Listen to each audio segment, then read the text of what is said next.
Hello guys, welcome to all sir pharma tutorial again. तो कैसे हो आप लोग?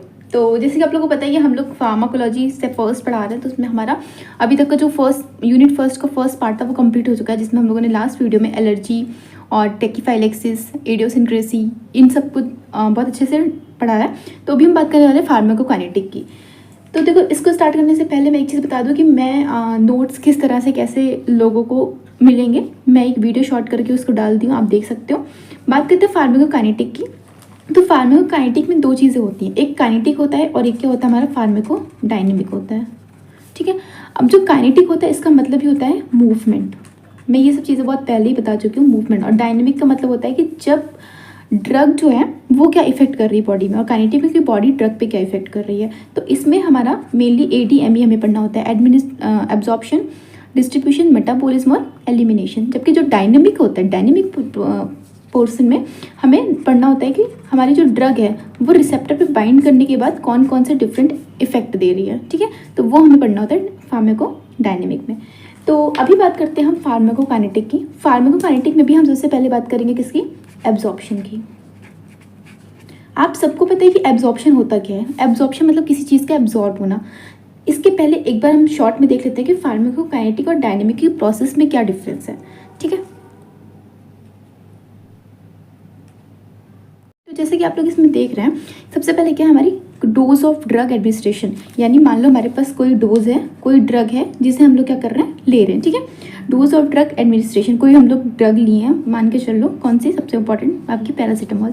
तो हम पैरासीटामॉल को लिए हैं, फिर वो हमारी कहाँ पहुँचती है? सिस्टमिक सर्कुलेशन में, यानी वो हमारे कहाँ पहुँचती है? मेनली ब्लड में। ठीक है, वो ब्लड में पहुँचती है। ब्लड में पहुँचने के बाद drug concentration at the site of action. अच्छा, ड्रग में पहुँचने के बाद दो चीज़ें होती हैं, या तो वो कहाँ जाती है? ड्रग इन टिश्यू, मतलब जो ड्रग है वो डिफरेंट टिश्यूज़ में, जैसे लीवर हो गया, हार्ट हो गया, किडनी हो गया, उसमें चली जाती हैं। या फिर ड्रग मेटाबोलाइज और एक्सक्रीटेड, कि ज़रूरी नहीं है कि आपकी सारी ड्रग काम ही करे, मैंने पहले ही बता दिया। तो हो सकता है कुछ ड्रग आपकी मेटाबोलाइज हो जाए और बॉडी से बाहर चली जाए। ठीक है, तो हम लोगों ने कोई ड्रग ली, बॉडी में गई, बॉडी में जाने के बाद वो ब्लड में गई, ब्लड में जाने के बाद दो चीज़ें हो सकती हैं, या तो ड्रग जो है वो टिश्यू में जा सकती हैं, या तो ड्रग मेटाबोलाइज हो सकती हैं। अब तीसरी चीज़ क्या हो सकती है कि वो ड्रग जो है वो काम करेगी। मान लो पैरासीटामॉल है, या फिर हम लोग क्या कर रहे हैं, कोई भी पेन किलर ले रहे हैं। ठीक है, एस्प्रिन ले लो, डिस्प्रिन ले लो, फ्लैक्सॉन, कुछ भी ले रहे हैं। ठीक है, वो जा रही है और जहाँ पे दर्द है उसके रिसेप्टर पे बाइंड होकर के वो क्या कर रही है, उसे कहते हैं the drug concentration at the site of action, कि जहाँ पे उसका इफेक्ट चाहिए वहाँ पे वो ड्रग जा रही है। और फार्माकोलॉजिकल इफेक्ट, और हमें क्या दे रही है? फार्माकोलॉजिकल इफेक्ट दे रही है। अब फार्माकोलॉजिकल इफेक्ट क्या हो सकता है? उसी को कहते हैं क्लिनिकल रिस्पॉन्स। ठीक है, कि हमारा हेडेक ठीक हो गया, या फिर कह सकते हैं और बढ़ गया। तो अगर मान लो ठीक हो गया तो उसको कहेंगे इफेक्टिवनेस, और अगर हमारा हेडेक बढ़ गया तो उसको कहेंगे टॉक्सिसिटी। ठीक है, तो काइंड ऑफ ये जो चीज़ें चली आ रही हैं ये हमारी एक ड्रग का पूरा पैटर्न है, किस तरह से फिर इसके बाद ड्रग मेटाबोलाइज होंगी, बॉडी से एक्सक्रीट हो जाएंगी। तो ये जो हमारी प्रोसेस है, यानी ड्रग का एडमिनिस्टर्ड होना, फिर ड्रग हमारी कहाँ गई? सिस्टमिक सर्कुलेशन में गई, वहाँ कॉन्सेंट्रेशन अपने रिसेप्टर पे बाइंड हुई और इफेक्ट दी। तो इसको कहते हैं फार्माकोकाइनेटिक, यानी एब्जॉर्प्शन हुआ, डिस्ट्रीब्यूट हुई यानी डिफरेंट टिश्यूज़ में गई। ठीक है, मेटाबॉलिज्म हुआ और एक्सक्रीट हो गई, तो इसको कहते हैं फार्माकोकाइनेटिक इफेक्ट। और अगर वही हमारी ड्रग रिसेप्टर पे बाइंड होकर के क्लिनिकल रिस्पॉन्स दे रही है, चाहे वो टॉक्सिक हो चाहे वो इफेक्टिवनेस हो, उसको कहते हैं फार्माकोडायनेमिक। ठीक है, तो ये आई होप आप लोग को समझ आया होगा। कोई डाउट हो तो तुरंत मुझसे पूछा करिए आप लोग। नेक्स्ट इसी में बात करते हैं कि इसकी डेफिनेशन की, कि फार्माकोकाइनेटिक क्या है। तो इट इज़ अ क्वांटिटेटिव, यानी जिसे हम कॉन्सेंट्रेशन में मेजर कर सकते हैं, इसलिए हम क्वांटिटेटिव बोल रहे हैं। It is a quantitative study of drug movement. ठीक है, ड्रग, क्योंकि मैंने पहले बताया ना काइनेटिक का मतलब मूवमेंट होता है, तो drug movement in, through and out of the body, यानी बॉडी के अंदर या बॉडी को बाहर, मतलब बॉडी से बाहर निकलने के लिए जो भी प्रोसेस होती है ड्रग मूवमेंट, उसको हम कहते हैं फार्माकोकाइनेटिक। अब इसमें हमारी चार चीज़ें आ जाती हैं, ADME, एब्जॉर्प्शन, डिस्ट्रीब्यूशन, मेटाबॉलिज्म और एलिमिनेशन। ठीक है, तो बेसिकली देखो, एक चीज़ हमें यहाँ पे पढ़ना है सबसे पहले, ट्रांसपोर्ट। क्या पढ़ना है? ट्रांसपोर्ट। ये आपका क्वेश्चन जो होता है 7 मार्क्स में बहुत इंपॉर्टेंट पूछा जाता है। ट्रांसपोर्ट का मतलब क्या होता है? मान लो हमारे पास कोई ये ड्रग है। ठीक है, अब ये ड्रग जब तक ट्रांसपोर्ट नहीं होगी, कहाँ पे ट्रांसपोर्ट नहीं होगी? बॉडी के अंदर। ठीक है, क्योंकि हमारी बॉडी में जितने भी हमारे ऑर्गन्स होते हैं वो किसके बने होते हैं? लिपिड बाई लेयर के बने होते हैं। अब लिपिड बाई लेयर के बने होने के कारण उनको उस साइट पे पहुंचने के लिए ट्रांसपोर्टेशन कहते हैं। ठीक है, ऑर्गन में अभी एब्जॉर्ब नहीं हो रही है, अभी सिर्फ कहाँ जा रही है? हमारी शरीर के अंदर जा रही है, इतना जानो, ठीक है। तो इसके लिए हमें क्या चाहिए, ट्रांसपोर्ट चाहिए। अब ट्रांसपोर्ट के कुछ टाइप्स हैं जिसमें हमारा मेम्ब्रेन ट्रांसपोर्ट होता है। मेम्ब्रेन ट्रांसपोर्ट में सबसे पहला हमारा होता है कौन सा, पैसिव डिफ्यूज़न। नाम तो आप लोगों ने सुना ही होगा, पैसिव डिफ्यूज़न। स्पेशली जो लोग नीट और इसकी तैयारी करके आते हैं, मतलब नीट की तैयारी करके आते हैं, उन लोगों के लिए बहुत सही है कि उन लोगों को ये सब चीज़ें बहुत पता होती हैं। तो पैसिव डिफ्यूज़न होता है। दूसरा इसी में हमारा क्या होता है, फैसिलिटेट डिफ्यूज़न, फैसिलिटेट। थर्ड हमारा इसमें होता है एक्टिव, ठीक है। और फोर्थ हमारा मतलब एक्टिव में कुछ पार्ट्स हैं, यूनिपोर्ट। यूनिपोर्ट होता है आपका, सिम्पोर्ट, और यूनिपोर्ट को सिम्पोर्ट भी बोल सकते हैं, और एंटीपोर्ट, ठीक है। तो इसको आप लोग यहाँ लेना है, यूनिपोर्ट को सिम्पोर्ट बोलते हैं, और इसमें ही इसको हम लोग क्या बोलते हैं, को ट्रांसपोर्ट, ठीक है। तो 3 तरह के होते हैं, यूनिपोर्ट, को ट्रांसपोर्ट और एंटीपोर्ट। और लास्ट में हमारा चौथा होता है एक्सोसाइटोसिस। तो एक एक इसमें को देखेंगे, इसका एग्जाम्पल थोड़ा सा इंपॉर्टेंट होता है क्योंकि ये क्वेश्चन 7 नंबर पे पूछा जाता है। तो चलो बात करते हैं। उसके पहले मैं एक बता देती हूँ आप लोग को, ठीक है। तो आप लोग को ये दिख रहा होगा, इसमें देखो सबसे पहले एक चीज़ जानो कि जो रेड कलर का आप लोग को यहाँ दिख रहा है, ये हमारी क्या है, लिपिड सॉल्युबल ड्रग है, यानी वो ड्रग जो सिर्फ लिपिड में ही सॉल्युबल होती है। जो स्टार मार्क दिख रहा है ये वाटर सॉल्युबल है, यानी वो लिपिड में एब्जॉर्ब नहीं होगी, क्योंकि आप लोग को पता है लिपिड एब्जॉर्ब लिपिड, यानी अगर हमारी जो बाई लेयर है अगर वो लिपिड की बनी होती है तो वो सिर्फ लिपिड को ही, यानी वो ड्रग जो लिपिड सॉल्युबल होंगी वही जा पाएंगी इससे, ठीक है, जिन्हें लाइपोफिलिक ड्रग कहते हैं। तो अब देखो लिपिड सॉल्युबल ड्रग है रेड कलर की, ये हमारी मेम्ब्रेन को क्रॉस करके सीधा चली जा रही है, ये हो पैसिव डिफ्यूजन का पार्ट है। जबकि जो नॉन लिपिड सॉल्युबल ड्रग है जैसे स्टार, इनके लिए क्या चाहिए, फिल्ट्रेशन चाहिए, ठीक है। तो इनके एक्वस पोर बना होता है जो कि पैरासेलुलर, यानी 2 सेल के बीच में जो छोटे छोटे जगह होती है खाली, उसको पैरासेलुलर बोलते हैं। वहाँ से हमारी ड्रग जो होती है वाटर सॉल्युबल ड्रग, वो हमारी क्या होती है, बॉडी में चली जाती है। तो हायर कॉन्सेंट्रेशन टू लोअर, देखो आपको दिख रहा है यहाँ पे कॉन्सेंट्रेशन ऑफ ड्रग ज़्यादा है, यहाँ पे कॉन्सेंट्रेशन ऑफ ड्रग कम है। तो हमेशा जो ट्रांसपोर्टेशन होता है पैसिव में वो higher concentration to lower concentration होता है। इसी वजह से इसको हम लोग क्या बोलते हैं, कॉन्सेंट्रेशन ग्रेडियंट बोलते हैं, ठीक है। तो इसे कहते हैं पैसिव डिफ्यूजन। इतना समझ आया, ठीक है। पीडी मतलब पैसिव डिफ्यूजन। तो अभी पर इसको हम लोग देख लेते हैं लैंग्वेज वाइज। तो पैसिव डिफ्यूजन की बात करते हैं, तो इसमें कुछ पॉइंट है जो कि आप लोग को पेपर के लिए याद करना है। पैसिव, पैसिव का मतलब ये जानो कि जहाँ पे हमें कोई भी एनर्जी नहीं लगे, ठीक है, नो एटीपी, पहली चीज़। दूसरी चीज़ इसमें cell membrane playing no active role, मतलब जो सेल मेम्ब्रेन है उनका कोई भी एक्टिव रोल नहीं होता है, क्योंकि वो क्या है, हमारी ड्रग लिपिड है, वो चली गई बॉडी के अंदर, लिपिड सॉल्युबल है, तो सेल मेम्ब्रेन का कोई रोल नहीं होता है। Drug diffuse across the cell membrane, मतलब मैंने बताया ना higher concentration to lower concentration. तो जो ड्रग का डिफ्यूजन होता है वो हायर कंसंट्रेशन से लोअर कंसंट्रेशन में होता है, जिसे हम लोग क्या कहते हैं, कॉन्सेंट्रेशन डिपेंडेंट, या फिर ग्रेडियंट भी इसी को कहते हैं, ठीक है। नेक्स्ट इसमें बात करें कि हमें कोई कैरियर की ज़रूरत नहीं होती है, मतलब कोई इंसान मतलब कह रही हूँ, कोई जो हमारा एंजाइम है या प्रोटीन है वो हमें इसको ड्रग को लेकर के नहीं जा रहा, क्योंकि हमारी ड्रग क्या है, लिपिड सॉल्युबल है, और अगर वाटर सॉल्युबल है तो वो पोर से चली जा रही, पैरासेलुलर से, तो हमें कोई कैरियर की ज़रूरत नहीं होती है। नेक्स्ट इसी में हमारा है कि जो 90% ड्रग है वो हमारी किससे, पैसिव डिफ्यूजन से ट्रांसपोर्ट होती है, ठीक है। और इसमें एक चीज़ है कि ये जो होता है हमारा, ये फिक्स फर्स्ट लॉ को फॉलो करता है, और आप क्या लिख सकते हो कि greater the difference faster the diffusion, मतलब मैंने बताया था ना कि उसमें कि जितना ज़्यादा ड्रग हमारा इधर ज़्यादा रहेगा उतना ही ज़्यादा उधर एब्जॉर्ब होगा, यानी higher concentration to lower concentration होता है। अगर आपका कंसंट्रेशन हायर वाला कम है, यानी मान लो इधर भी लोअर है इधर भी लोअर है, तो बहुत प्रॉब्लम होगी। तो हमेशा क्या होता चाहिए कि दोनों में डिफरेंस बहुत ज़्यादा होना चाहिए, कि आपके बॉडी में और बॉडी के बाहर, कि मान लो अगर 15 मिनट बाद आपके बॉडी में 15% ड्रग चली जाती है और बाहर भी 15% ड्रग बचती है, यानी जो ट्रांसपोर्ट नहीं हुई होती है, तो बहुत डिफिकल्ट होता है उनका ट्रांसपोर्टेशन। तो हमेशा जो कॉन्सेंट्रेशन ग्रेडियंट है वो एक तरफ का ज़्यादा और एक तरफ का कम होना चाहिए, ठीक है। इतना समझ आया पैसिव डिफ्यूजन। अब नेक्स्ट इसी में बात कर लेते हैं फैसिलिटेट डिफ्यूजन की। फैसिलिटेट का मतलब क्या होता है कि ये और ये काइंड ऑफ सेम है, ठीक है। जैसे इसमें एनर्जी की ज़रूरत नहीं है, इसमें भी एनर्जी की ज़रूरत नहीं है, फैसिलिटेट में भी एनर्जी की ज़रूरत नहीं है।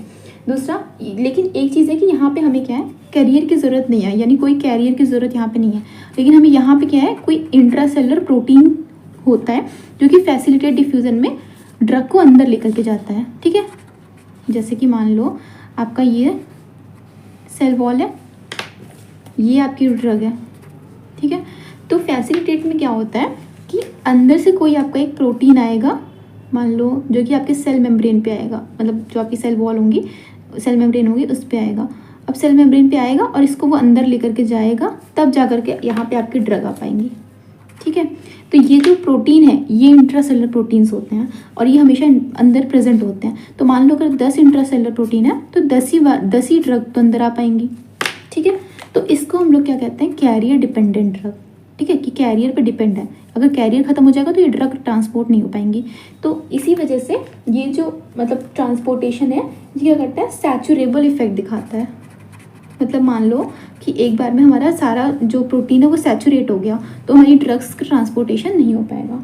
ठीक है, एंड इसी में कॉन्सेंट्रेशन ग्रेडियंट इनका होता है, मतलब अगेंस्ट कॉन्सेंट्रेशन ग्रेडियंट होता है लोअर टू हायर। यानी देखो जो फैसिलिटेट होती है वो पैसिव और एक्टिव के बीच का पार्ट होता है ना। तो एक्टिव पैसिव में क्या हो रहा है, हमारा higher concentration to lower concentration जा रहा है, पर इस फैसिलिटेट में lower concentration to higher concentration transport होता है।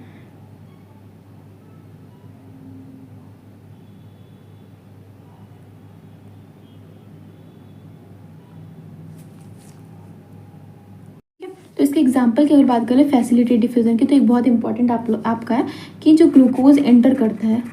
ठीक है, कहाँ पे एंटर करता है, मतलब मसल्स में या फैट सेल में।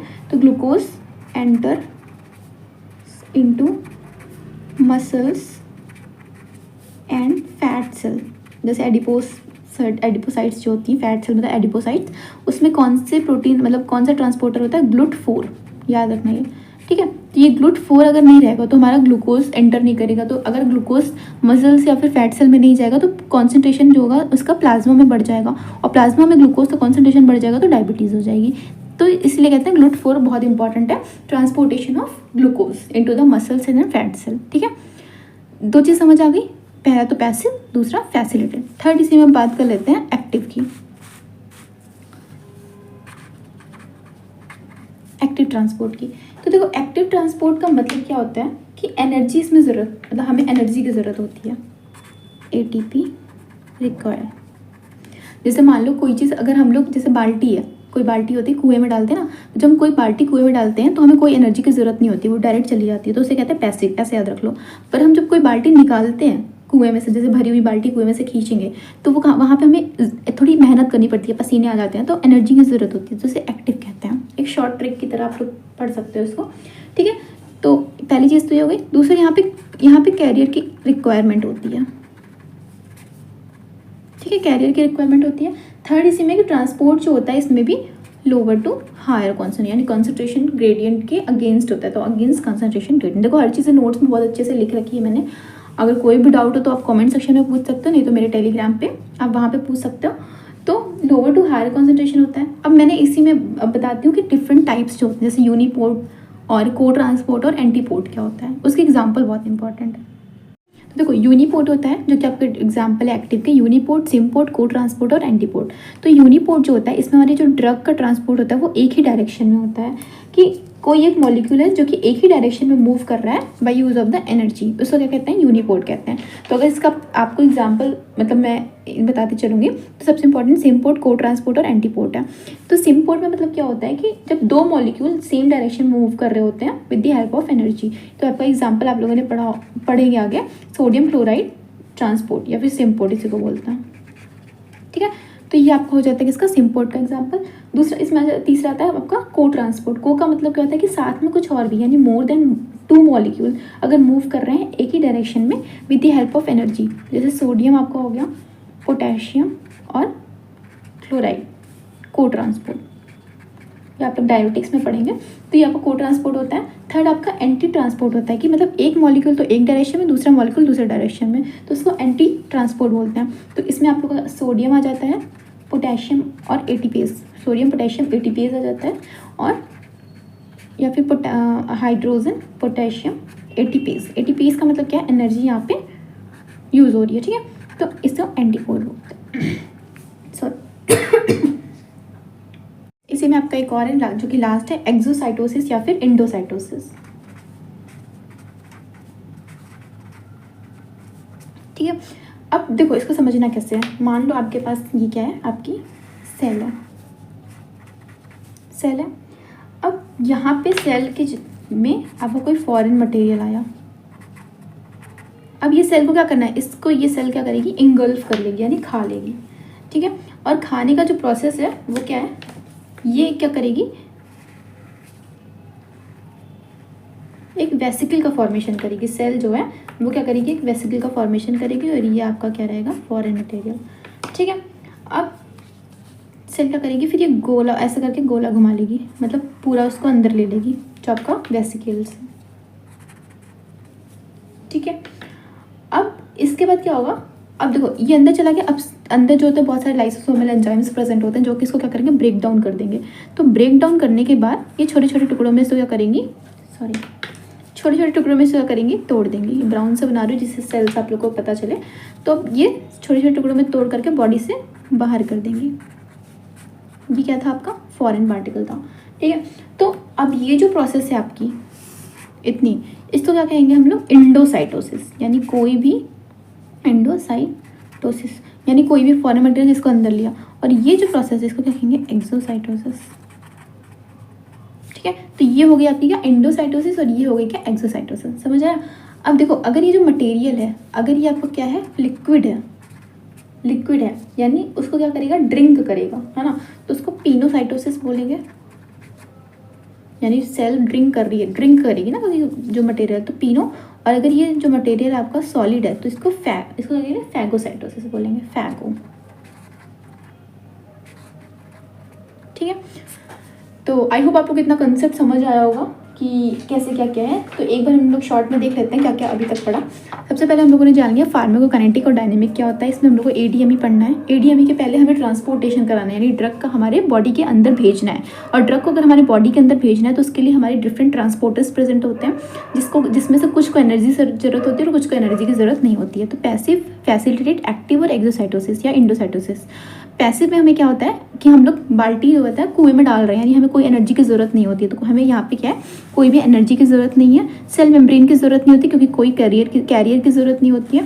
90% जो हमारी मतलब ड्रग होती है वो पैसिव डिफ्यूजन के थ्रू, ये इंपॉर्टेंट क्वेश्चन है, आप लोग याद रखें, ये MCQ में भी पूछ लेता है कभी कभी। तो 90% जो होती है वो पैसिव डिफ्यूजन के थ्रू होती है। अच्छा, एक क्वेश्चन मुझे बताना कि 100% बायोबिलिटी ऑफ किस रूट ऑफ एडमिनिस्ट्रेशन का होता है, ये क्वेश्चन भी पूछता है। और फिक्स के फर्स्ट लॉ मतलब लॉ को फॉलो करती है, ठीक है। दूसरा हमारे इसमें फैसिलिटी चलता है, यानी कोई कैरियर की ज़रूरत होती है। कैरियर क्या करता है, इंट्रासेलुलर प्रोटीन होती है जिस पे हमारी ड्रग बाइंड होती है और वो अंदर चली जाती है सेल के अंदर। मतलब ड्रग आई, बाइंड हुई और सेल के अंदर चली गई, ड्रग आई, बाइंड हुई, सेल के अंदर चली गई, तो उसे फैसिलिटेट कहते हैं। इसमें कैरियर की ज़रूरत होती है। ये सैचुरेबल होते हैं। सैचुरेबल का मतलब अगर हमारा कैरियर जितने भी, जैसे 10 कैरियर हैं, 10 बिजी हो गए किसी काम के लिए। मान लो आपके घर में कोई फंक्शन है, फंक्शन में ऐसा पता है कि सिर्फ 5 लोग हैं जो पूरा फंक्शन को मतलब बना के रखे हैं, ठीक है। मतलब टीम है 5 लोग की जो कि आपका पूरा फंक्शन अरेंज करी है। अगर वो 5 बिजी हो जाएंगे तो आपका जो फंक्शन होगा वो सैचुरेट हो जाएगा क्योंकि फंक्शन आगे चल नहीं पाएगा। मतलब समझ रहे हो। तो इसी वजह से हमारे ये कैरियर डिपेंडेंट होती है, तो सैचुरेबल हो जाता है। Low concentration to high concentration, इसका भी क्या होता है, ट्रांसपोर्टेशन होता है। इसका आपका एग्जांपल बहुत इंपॉर्टेंट है, ग्लूकोज का enter into the muscles and fat cell by the GLUT4। और थर्ड वाला इसमें है एक्टिव ट्रांसपोर्ट, जिसमें ATP की ज़रूरत होती है। यानी जब हम बाल्टी कुएं में से वापस निकाल रहे होते हैं भर करके तो हमें पसीने आने लगते हैं, तो आप वैसे याद कर सकते हो। कैरियर जो होता है रिक्वायर होता है low concentration to high concentration, ठीक है। इसी में हम लोगों ने फिर अभी देख लिया क्या, यूनिपोर्ट और सिम्पोर्ट, को ट्रांसपोर्ट और एंटीपोर्ट। तो यूनिपोर्ट का मतलब क्या होता है, एक ही डायरेक्शन में ड्रग का मूवमेंट। सिम्पोर्ट का मतलब होता है कि 2 ड्रग का मूवमेंट एक साथ, जैसे सोडियम और क्लोराइड। को ट्रांसपोर्ट की 2 से ज़्यादा ड्रग का मूवमेंट, और सोडियम क्लोराइड और पोटेशियम। एंटीपोर्ट का मतलब होता है कि एक मतलब बाहर जाती है, यानी एक का ट्रांसपोर्ट होता है तो दूसरे का दूसरी डायरेक्शन में होता है। जैसे सोडियम पोटेशियम एटीपेज एंटीपोर्ट और hydrogen potassium ATPase antiport. Next इसमें हम लोगों ने देख लिया एक्सोसाइटोसिस और एंडोसाइटोसिस क्या होता है। जो कि मैंने बहुत अच्छे से बता दिया कि कोई सेल आती है और ये हमारा फॉरेन मटेरियल उसको इंगल्फ करती है। अगर वो लिक्विड है, जो मटेरियल है, उसको पिनोसाइटोसिस बोलते हैं। अगर सॉलिड है तो फैगोसाइटोसिस बोलते हैं। इंगल्फ करने के बाद एक वेसिकल का फॉर्मेशन कर लेती है, ठीक है। वेसिकल का फॉर्मेशन कर लेती है। वेसिकल का फॉर्मेशन करने के बाद उसको अंदर की ओर ले लेती है, जो माइक्रो मतलब फॉरेन मटेरियल होता है। फिर छोटे छोटे टुकड़ों में बाहर निकाल देती है by use of lysosomal enzyme. फिर ये जो प्रोसेस है यानी बाहर निकालने की प्रोसेस, उसको एक्सोसाइटोसिस यानी बॉडी के बाहर भेज दे रहा है। तो एक्सोसाइटोसिस, इंडोसाइटोसिस का मतलब उस सेल्स के अंदर ले रहा है, ठीक है। तो सेल्स के अंदर लेने की प्रोसेस इंडोसाइटोसिस। इंडो का मतलब होता है अंदर, साइटोसिस मतलब साइ मतलब सेल्स, ठीक है, को अंदर लेने की प्रोसेस सेल के, और एक्सोसाइट मतलब बाहर निकालने की प्रोसेस। तो आई होप आप लोग को इतनी चीज़ समझ आए होंगी। कोई भी डाउट हो तो कमेंट सेक्शन में पूछ सकते हैं। तो नेक्स्ट अब हम बात करेंगे एब्जॉर्प्शन की, factor of absorption, distribution, metabolism and elimination, ठीक है। तो ठीक है, तब तक के लिए टाटा, बाय बाय, जय हिंद, जय भारत।